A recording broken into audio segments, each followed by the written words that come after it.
Binabalik-balikan ng mga turista ang nakamamanghang ganda ng Zamboanga City.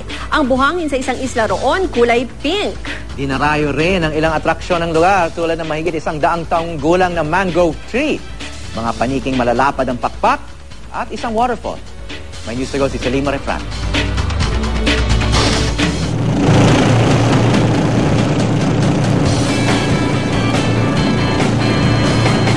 Natatangi ang isla ng Santa Cruz sa Zamboanga City. Ang buhangin kasi dito, kulay pink hanggang mamula-mula.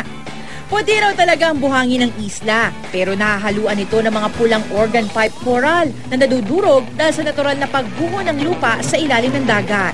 Ito yung ating organ pipe corals, okay, yung mas kilalang red coral. Pero sa totoo lang, may mga variation siya, no?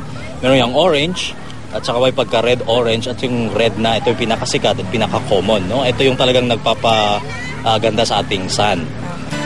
Dahil mangilan-ngilan lang daw ang islang may pink sand sa Pilipinas at maging sa buong mundo, ipinagbawal lang pag-uwi ng buhangin ito.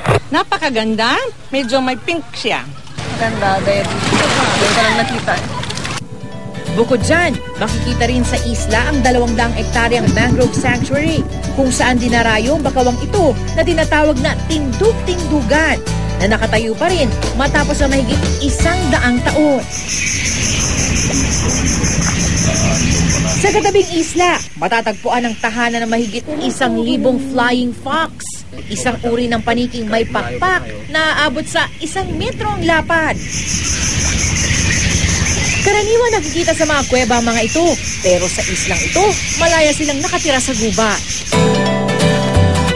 Halos 80 kilometro naman mula sa sentro ng Zamboanga City, matatagpuan ang Merloquet Falls. Bago makarating sa mismong talon, mag-stretching muna dahil mahaba-haba ang lakaran. Nakakapagod, pero sulit pag nasilayan na ang ganda ng talon. Sulit naman. Pag kita mo pa lang, dyan pa lang sa entrada, mawawala na yung pagod mo. Sulit na sulit na sulit na sulit. Salima Refran, GMA News.